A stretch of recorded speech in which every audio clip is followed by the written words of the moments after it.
What's going on, guys? ItsODDish here, and today I'm going to briefly be teaching you guys about attribute scaling for your weapons in Elden Ring. Now, it can be confusing, especially if you're a new player to the game or the Souls series in general. This isn't a Souls branded game, and attribute scaling is a bit different throughout these games. But being a From Software game, it's relatively the same idea across the board. So I'm just going to be using a random weapon to give you guys a general and easy to understand idea of what weapon scaling looks like. So I'm going to be using a Falcon just for example's sake.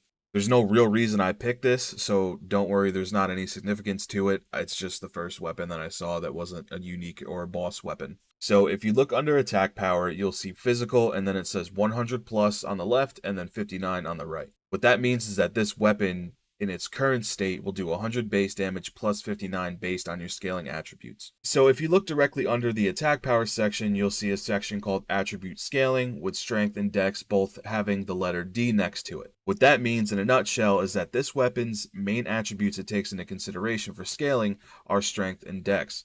As you're leveling your character, if you want to use this weapon or a weapon that calls for similar stat distribution, you want to level up those stats primarily. Your weapon will ultimately scale better with higher letter scaling, similar to what you would see in school. Obviously, if you get an A, that's great.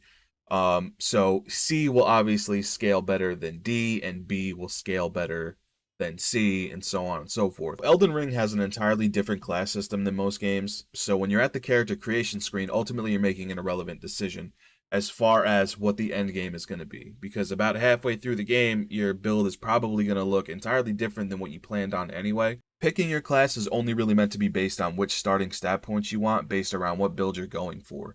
So there's marginal importance to it, but realistically, you're just going to pick whichever class has those stats at the highest allocation possible than the other ones. For instance, Vagabond has the highest strength and dex starting points at 14 and 13 respectively, whereas something like the Astrologer is obviously aimed at mage builds with int being its highest stat, while mind is its second highest, which mind in turn gives you more FP or mana for casting spells. Now, obviously you're going to want to upgrade your weapons and get some more juicy damage out of them, right? Well, you can. It's going to be a little inconvenient for brand new players directly out of the tutorial area with nothing done. Eventually, you're going to end up organically at the Round Table Hold, and the blacksmith there will upgrade your weapons. Round Table Hold, more or less, is your central hub where a good amount of NPCs that you meet along the way will show up, and you'll interact with them and do certain things with them there. If you've played Dark Souls 2, for instance, think Majula, or Dark Souls 3, think Firelink Shrine. Now, to do that, it might be a little bit of a pain because you have to progress through the story somewhat. You don't have to go do anything crazy. You can either defeat the first boss, Margit, or you can visit Liurnia of the Lakes and go to Lakeside Facing Cliff, Site of Grace, after visiting the Gatefront Site of Grace. What I'm going to do is I'm going to put an overlay over this video of another video showing you the path to take. It'll take you right to Gatefront and right up to the Lakeside Facing Cliffs. So what you want to do is you want to get to the Gatefront Site of Grace, rest there and talk to one of the main NPCs in the game. She will give you an item. That item, spoiler, is going to be your horse, Torrent. When you get on him, it'll make progressing through the game a lot faster, but you have to do it anyway, otherwise you won't be able to get to Round Table Hold. After the Gatefront Site of Grace, you want to go up through Stormgate, follow that path all the way up. You're going to pass another Site of Grace on your right-hand side. You want to go past that and just continue straight. The path itself will curve to the left, and then you'll see a dirt path if you continue straight. Just watch the video. You can't miss it. You're going to hop down a cliff, run up all the way up the mountainside, and eventually you're going to end up at the Lakeside Cliff Site of Grace, where she will speak to you once again, and she will ask you if you want to go to the Round Table Hold.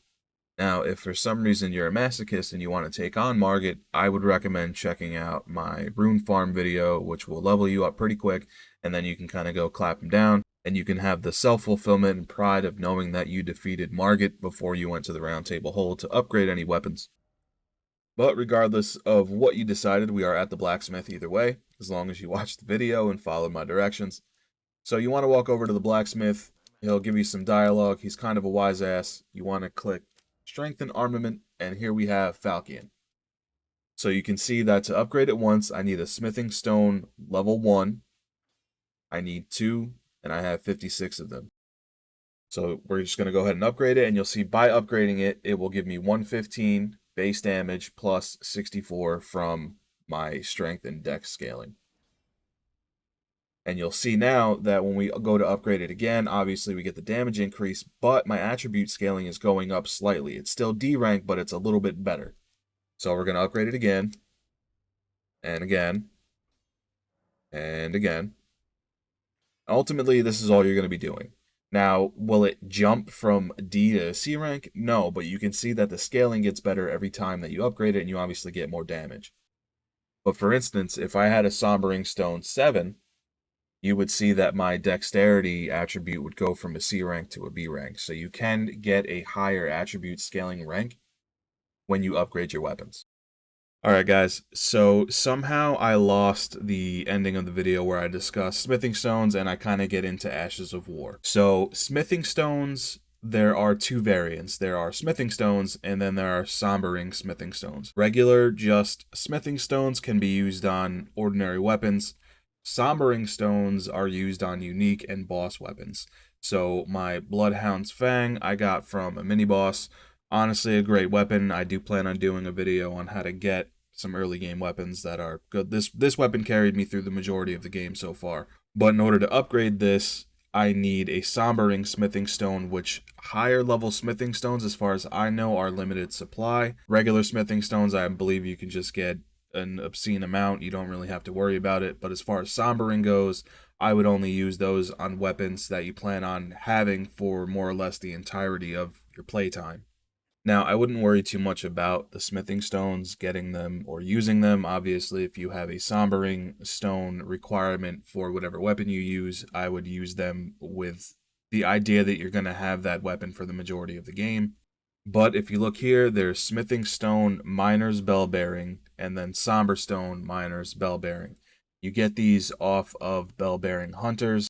When you hand these in at Twin Maiden Husks in the Round Table Hold, she will then have an unlimited supply of smithing stones 1 and 2.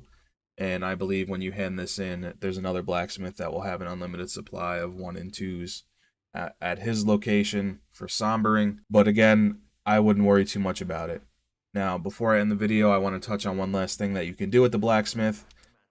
If you feel so inclined to do so, you can add an Ashes of War, or it's similar to weapon arts, but you can pick whichever one you want and put them on your weapon. Now, for example, if I wanted to do Heavy Falchion +8 by adding Wild Strikes onto my weapon, you'll see that if I do the heavy variant, my strength scaling goes from a D all the way to a B. It's a huge jump, but I lose a little bit of that base physical damage, but I will gain some additional damage based on that scaling. Now, you can look through and see, like, you can add different ones, whatever one you want, but there are pros and cons. Some will increase your FP cost, some will severely lower one stat, but give you an additional amount in another. So if I wanted to add magic, all of a sudden, this would have to scale with int, and apparently it would scale to a C rank. And then you'll see that I'll lose some damage, negation, and all that other stuff. But it is a way to get a little bit more damage out of your weapon. If you go through and you look, you can see and check. And none of this is finite. You can do this as many times as you want. But like I said, I wouldn't get too much into Ashes of War and all that stuff. If you like the idea of Ashes of War and you want a special unique ability because you think it looks good, or if it does help you, by all means, go for it. But this video is more or less just to get a basic understanding of how stat scaling works, how it can benefit you throughout your play of the game. I know just looking at stat scaling, it kind of all seems like jumbled foreign language, but at its core, it's really simple to understand. Don't let it intimidate you. When I first started getting into like the Soul series, it kind of overwhelmed me. I'm like, what does this mean? When I level up this, then this goes down, and what is B and C and all that? But it's really not that hard. For your first playthrough, really just have fun. I wouldn't worry too much about min-maxing. I believe it's 1.4 or 1.04 is the patch that's out now. So if you're just getting into the game, some stuff has been nerfed, some stuff has been, buffed. I know that, for instance, a lot of spellcasters' abilities have been buffed for casting time. Some damage has gone up and gone down. So these things could change at any given time. One thing that's good today may not be good tomorrow, especially because it seems like the PvP world of the game is ever evolving. But I don't want to go down yet another rabbit hole in the world of Elden Ring and FromSoft games, so I'm going to end it here, guys. If you liked the video, please do me the solid and actually like the video. And if you feel so inclined to do so, you can toss a subscription my way. It's absolutely free, and you'll get notified the next time I upload a video. But until then, guys, stay safe, stay happy, stay healthy, and I will catch you in the next one. Peace.